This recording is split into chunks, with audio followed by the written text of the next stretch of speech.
La team, j'espère que tu vas bien, c'est Jérém. Aujourd'hui, dans cette petite vidéo, on va faire un classement des différents investissements par ordre de priorité. Alors, je précise que c'est mon classement perso. Tu peux ne pas être d'accord et c'est totalement ok. T'hésiteras pas d'ailleurs à me dire en commentaire ce que toi t'aurais fait suivant tel ou tel investissement. Ça m'intéresse. Je vais utiliser tiermaker.com. Tu as déjà vu forcément cette interface, c'est très simple. Et bien évidemment, je vais te dire pourquoi du comment. Basé sur mon expérience perso, tu sais, sur cette chaîne, c'est vraiment un partage d'expérience depuis 10 ans globalement que je fais de l'investissement. Donc si tu as envie de me suivre parce que c'est la première fois que tu découvres Jérémy Sensei, tu peux t'abonner, ça fait ultra plaisir, ça soutient la chaîne, vous êtes encore très nombreux à regarder, enfin très nombreux, c'est un grand mot, 70% de l'audience qui regarde mes vidéos n'est pas abonné à la chaîne. Donc voilà, si tu as envie de me faire plaisir, tu sais ce qu'il te reste à faire. Alors, on va commencer tout de suite avec cette petite liste. Tu vois, là, j'ai combien? 1, 2, 3, 4, 5, 6, 7, 8, 9, 10, 11.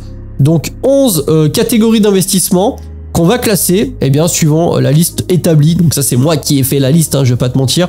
Investissement que je catégorise de obligatoire. Donc, ça, c'est indispensable. Une base solide devra comporter ces investissements-là. Investissement très intéressant, ouais. Et nul. Bon, concrètement, on va commencer par le premier icône. Alors, premier icône, j'ai mis quoi? Carte Pokémon. Enfin, carte Pokémon, carte Magic, tout ce qui, globalement, concerne les cartes à collectionner. Alors, ça, j'y mettrai quand même dans intéressant. Encore une fois, c'est qu'un avis personnel. Moi, tu sais, je suis de la génération 1987 et les cartes Pokémon, en l'occurrence, sont arrivées quand j'avais... je crois que j'étais en 5e. Voilà, tu sais, la première édition Pokémon, édition 1, les cartes dans la cour de récréation. Et puis c'est vrai que moi j'ai toujours aimé les cartes de manière générale, que ça soit Pokémon et après Magic derrière. Et aujourd'hui, je trouve que ça reste un investissement intéressant, même si évidemment c'est pas obligatoire. Ça sera vraiment un mix entre investissement plaisir et investissement qui peut quand même te rapporter quelques sous, voire de très gros sous, si à un moment donné, tu as été collectionneur et que tu as gardé des cartes en parfait état, des premières éditions ou alors de cartes un petit peu spécifiques qui sont ultra recherchées. Donc, encore une fois, c'est quelque chose qui est plutôt niché. Les cartes, tu as des cartes qui se revendent d'une fortune. Il n'y a qu'à voir les fameux Dracofeu édition 1, PSA 10. PSA et autres étant des, tu sais, les agences de notation. Bref, ça reste un investissement intéressant, mais c'est très loin d'être obligatoire. Et encore une fois, il y a le côté stockage. Il faut y stocker, tu dois y mettre chez toi. Il y a toujours un risque que ce soit abîmé. Qu'est-ce qui se passe si ça prend feu chez toi? Faut y faire en sorte que ça soit pas la lumière. Bref, il y a quand même tout un ensemble de choses à respecter. Mais de mon point de vue, eh bien, ça reste quand même un investissement intéressant. Ensuite, le private equity. Alors, le private equity, honnêtement, je le mettrais dans très intéressant, mais pour autant, il y a quelque chose qui fait que c'est pas accessible à tout le monde, et même moi, à titre perso, pour l'instant, j'estime ne pas y avoir accès, puisque le vrai private equity, c'est à peu près 100 000 € le ticket d'entrée. Alors, pour ceux qui connaîtraient pas le private equity, qu'est-ce que c'est? Globalement, c'est investir dans des projets, dans des startups, sur des boîtes qui sont pas encore listées en bourse. C'est-à-dire que la cotation n'est pas ouverte au public. Voilà, tu peux pas acheter d'actions via une place de marché comme le Nasdaq ou le 440 ou autre. Là, la cotation est vraiment privée et du coup, tu vas passer par des organismes qui vont te permettre d'investir dans des boîtes type Discord, type SpaceX, etc. Vraiment, toutes les boîtes qui ne sont pas cotées en bourse, tout simplement. Alors, toutes les boîtes ne proposent pas de private equity, mais le private equity, ça permet vraiment à la société d'engendrer des capitaux sans forcément se mettre sur de la vente publique, si tu préfères. Donc, c'est vraiment hyper intéressant parce que tu peux avoir des retours sur investissement qui sont complètement fumés, on va pas se mentir. Mais voilà, comme je te l'ai dit, le ticket d'entrée est relativement important. Et à partir du moment où tu as pris un ticket d'entrée sur X boîte, sur une boîte, hein, eh bien, ton argent est bloqué pendant un certain temps. Mais tu peux faire d'énormes multiples. Tu as certainement des personnes qui, en private equity, ont mis un billet de 100 000 et au bout de quelques années sont sortis avec plusieurs millions. Donc, hyper intéressant, pardon. mais limité de par le montant du ticket d'entrée. Immobilier. Bon alors immobilier direct dans obligatoire. Alors je sais que tout le monde ne fait pas de l'immobilier. Je sais que c'est pareil. Le ticket d'entrée en immobilier a un certain coût et ça va vraiment dépendre de la région dans laquelle tu es. Évidemment que si tu es à Paris et que le prix au mètre carré c'est 10 000 € plus, ça sera pas pareil que dans la Creuse ou même dans ma zone où on est sur des prix qui sont beaucoup plus abordables. Cela dit, de mon côté, 80% des profits générés via de l'investissement ont été faits avec de l'immobilier et principalement de l'immobilier locatif au régime LMNP. Alors c'est comme ça que moi j'ai fait la chose de mon côté. Tu peux également faire l'immobilier avec de l'achat-revente de résidence principale, puisqu'en France tu es non imposé sur la plus-value en résidence principale lors de la revente. Donc ça reste très intéressant. Le gros point fort de l'immobilier, c'est que tu utilises un effet de levier bancaire. Tu t'endettes. Alors il y a beaucoup de personnes qui pensent que, enfin en tout cas beaucoup de personnes qui sont pas initiées à l'investissement et aux finances personnelles, qui se disent endettement égale c'est mauvais, je fais des conneries. Tu as le bon endettement et tu as le mauvais endettement. Quand tu fais de l'immobilier locatif, c'est ce qu'on appelle le bon endettement. Globalement, tu vas emprunter de l'argent qui t'appartient pas pour contracter un crédit et faire rembourser ce crédit par des locataires. Donc globalement, c'est comme ça que ça va se passer.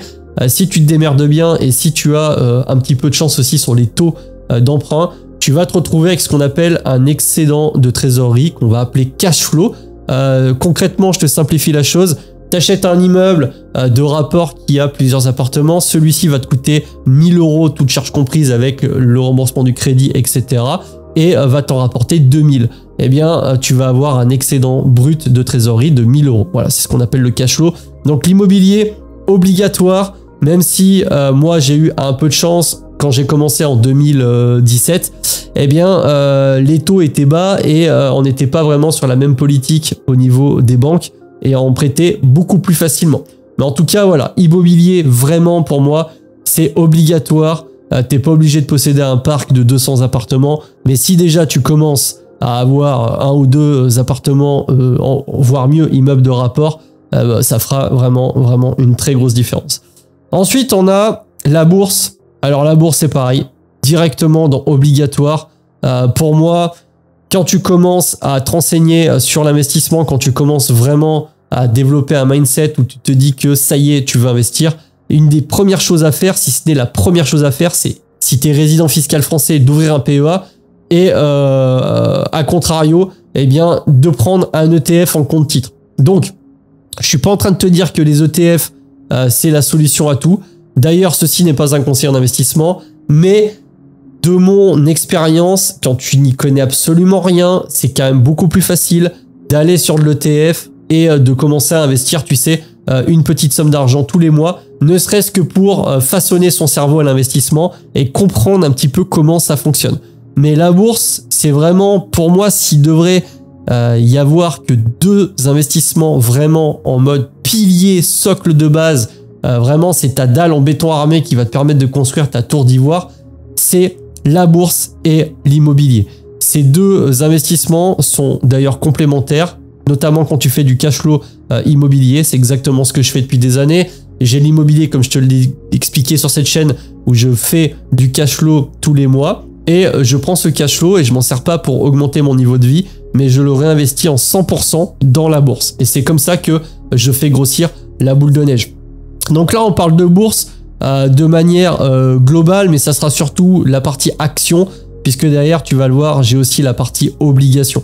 Donc pour moi, vraiment, la bourse, indispensable, même si, encore une fois, quand tu es débutant, tu as tendance à croire que c'est le casino, hein, la loterie concrètement, que c'est un coup de chance si tu gagnes, alors que non, il a été montré par les statistiques que si tu restes investi sur les marchés financiers, en tout cas jusqu'à aujourd'hui, eh bien, sur une échelle de temps de 20 ans, tu as 99% de chances de gagner de l'argent. Donc pour ça, il y a certaines techniques, entre guillemets, on va appeler ça technique, mais il y a rien de secret. Je t'en parle encore une fois sur ma chaîne, tu as des vidéos complètes sur la bourse et t'hésiteras pas, si tu as envie d'ouvrir un compte parrainage, eh bien d'utiliser un des liens dans la description de cette vidéo, ça soutient la chaîne. Mais voilà, la bourse, vraiment indispensable pour moi. Et c'est ce qui va te permettre en plus de devenir, on va dire, vraiment riche, quand tu commences déjà à être riche. Je pense que la bourse, c'est le levier qui te permet de vraiment passer au niveau supérieur quand tu as déjà atteint un certain niveau de patrimoine. Ensuite, tu vas avoir investing in yourself. Donc en gros, l'investissement sur soi.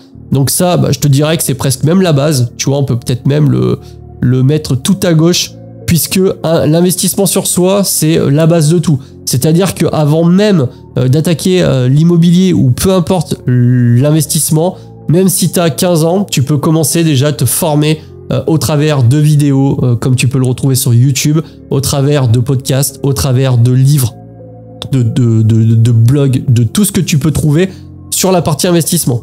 D'ailleurs, c'est Warren Buffett qui avait dit que l'investissement le plus rentable, c'était d'investir sur ses connaissances.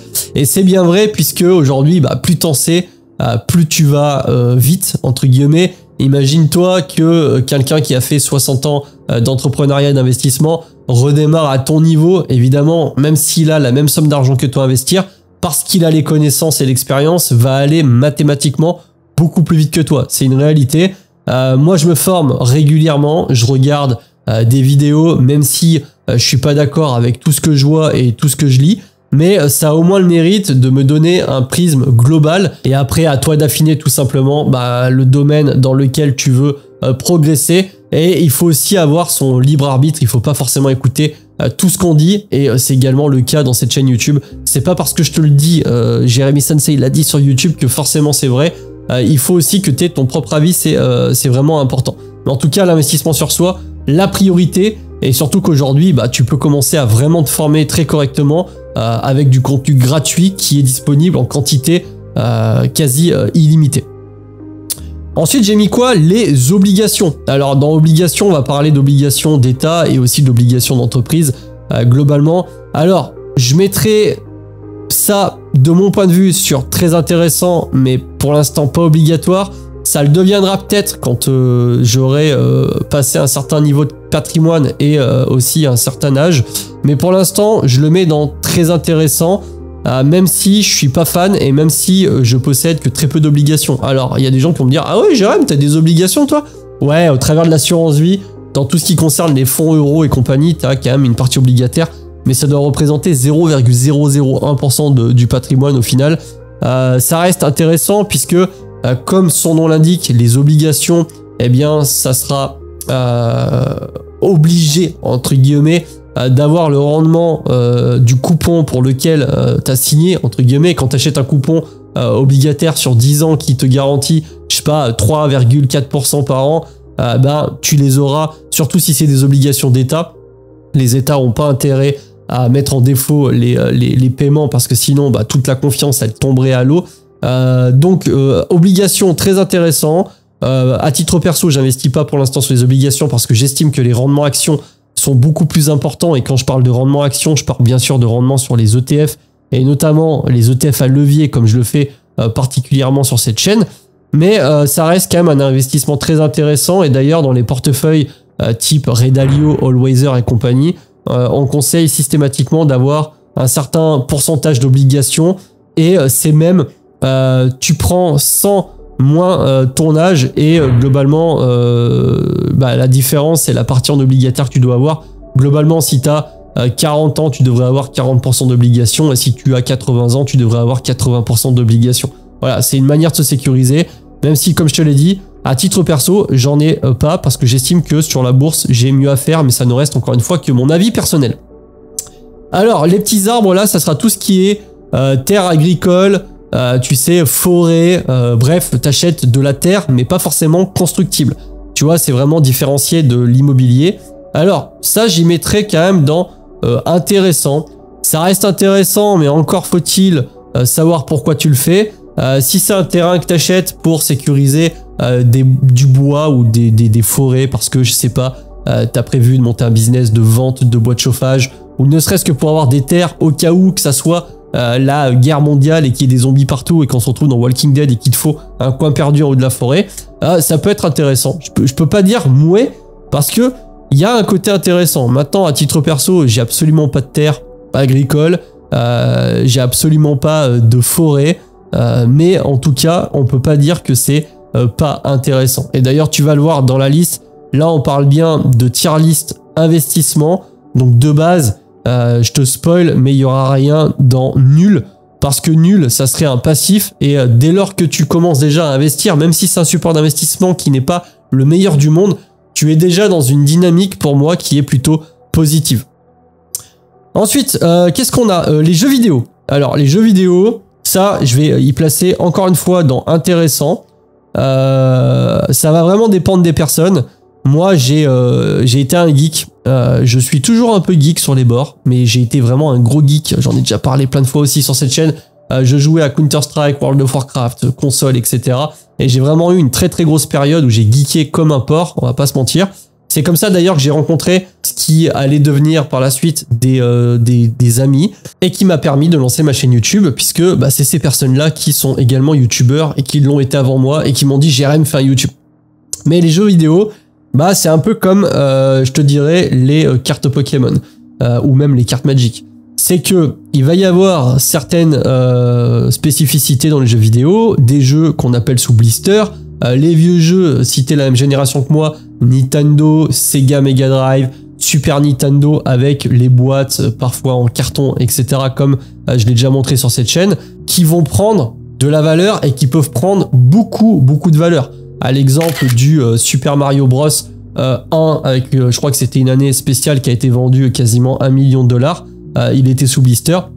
Ça arrive pas forcément tout le temps, mais on peut voir des jeux blister qui partent à 10-15 000 $. Bref, il y a aussi un business vraiment intéressant dans les jeux vidéo. Encore une fois, c'est un investissement qui mélange la passion et les mêmes contraintes que les cartes, c'est-à-dire le stockage, le risque de vol, le risque que s'il y a un incendie, il peut y avoir un gros souci.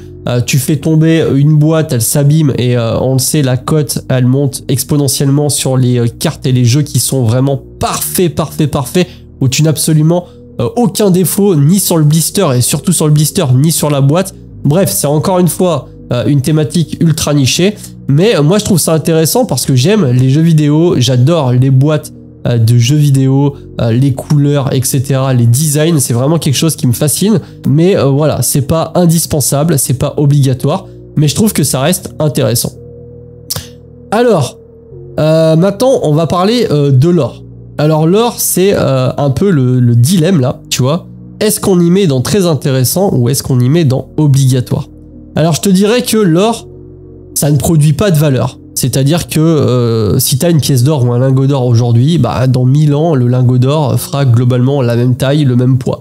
Ça va pas produire de la valeur, tu vas pas revenir au bout de 10 ans et tu auras 2 lingots d'or. Tiens, il y a un lingot d'or qui a fait un autre lingot d'or. Non, ça va pas se passer comme ça. Cela dit, quand on regarde un petit peu le cours du gold, qui est à 3326 au moment où je te fais cette vidéo, et qui a quand même sacrément progressé, puisque si on regarde depuis un an, ça a fait plus 44%. Alors évidemment, il y a des phases où il se passe pas grand-chose, mais globalement, l'or eh bien, est un actif qui monte dans le temps. Donc, est-ce que c'est obligatoire? Je dirais bah oui et non, ça va vraiment dépendre de ta personnalité, parce que tu peux très bien remplacer de l'or, pardon, par de l'investissement en bourse, voire, comme on va le voir après, par du Bitcoin. Mais on peut pas le mettre dans seulement intéressant pour moi, c'est pas possible. Soit c'est dans la case très intéressant, soit c'est dans la case obligatoire. Alors, je vais pas forcément le mettre dans la case obligatoire, mais encore une fois, là, je pourrais totalement comprendre que toi, tu décides justement de le mettre dans la case obligatoire. L'or, pour moi, ça reste vraiment très intéressant, voire quasi obligatoire. Pourquoi? Parce qu'il y a une énorme conservation de valeur dans l'or. C'est l'actif qui a traversé toutes les périodes de l'histoire. Je veux dire, il y a 4000 ans, il suffit de regarder, par exemple, dans l'Égypte antique, les masques, etc., on utilisait déjà de l'or. Et même au niveau des pièces gallo-romaines, etc., c'était des pièces en or. Donc pour moi, l'or, c'est vraiment un actif qui a traversé toutes les époques. Pour le coup là, on peut le mettre aussi bien dans obligatoire que très intéressant. Je vais le mettre pour ma part dans très intéressant parce que je possède pas beaucoup d'or. Mais franchement, c'est vraiment un actif qu'il faut pas sous-estimer, même si encore une fois, on parle pas forcément d'investissement qui va créer de la valeur, qui va avoir une valeur ajoutée. C'est vraiment une grosse conservation de valeur dans le temps. comme j'aime bien le dire, et c'est pas quelque chose qui sort de moi, c'est que je l'ai entendu, il y a 300 ans, t'achetais un cheval avec 3 pièces d'or. À l'heure d'aujourd'hui, t'achètes un cheval toujours avec 3 pièces d'or. Donc ça, c'est le très gros avantage. Disons que t'as au moins la conservation de ton pouvoir d'achat en investissant dans de l'or. Bitcoin. Alors, là pour le coup, attention. C'est le logo du Bitcoin. C'est pas le logo de la crypto, si tu veux. Là, on parle vraiment de Bitcoin. Alors, pourquoi je te dis ça? Parce que pour avoir fait un peu de crypto, et si jamais tu le sais pas, mais c'était totalement, on va dire, non réfléchi, mais j'ai eu du Bitcoin à l'époque, en 2013-2014, donc bien avant quasiment tout le monde, mais je ne savais pas vraiment ce que c'était. J'ai eu du Bitcoin parce que, si tu veux, j'avais pas eu le choix. J'étais sur une plateforme d'investissement qui payait qu'en Bitcoin à cette époque-là et j'avais dû ouvrir un wallet. Par la suite, j'ai commencé à m'enseigner vraiment sur ce que c'était aux alentours de 2017 quand il y avait la hype. J'en ai pas acheté à ce moment-là. J'étais focus sur autre chose, notamment sur l'immobilier. Et aujourd'hui, pour avoir fait un peu de crypto de manière globale, eh bien, je préfère te parler de Bitcoin. C'est vrai que j'ai pas mis la crypto, mais on aurait pu en parler. Mais pour ce qui est du Bitcoin, vraiment, pour moi, je le classe dans obligatoire à l'heure d'aujourd'hui. Alors, pourquoi GRM obligatoire? Eh bien, j'ai mis longtemps à vraiment prendre conscience exactement de l'importance du Bitcoin et de pourquoi Bitcoin est Bitcoin, si tu veux. Pour ça, il suffit pas d'aller juste regarder le white paper. Il faut aussi bien comprendre comment le monde fonctionne aujourd'hui, avec l'impression monétaire, les quantitative easing, le système inflationniste, etc. Et quand tu as compris un petit peu comment fonctionne tout ça et à quel point eh bien, les gouvernements parfois font n'importe quoi, j'estime à l'heure actuelle qu'il est obligatoire pour tout investisseur de posséder du Bitcoin en portefeuille. Attention, attention, attention, ceci n'est pas un conseil d'investissement, ça ne reste encore une fois qu'un avis personnel. Mais je pense que quand tu comprends réellement ce qu'est Bitcoin, avec la blockchain, la quantité limitée du Bitcoin, le fait qu'il y ait une confiance envers ce système, les différents nœuds qui sécurisent, etc., eh bien, t'en arrives assez rapidement à te dire qu'effectivement, Bitcoin, c'est peut-être pas une mauvaise idée que d'en posséder en portefeuille. Donc moi, maintenant, je fais un DCA Bitcoin toutes les semaines.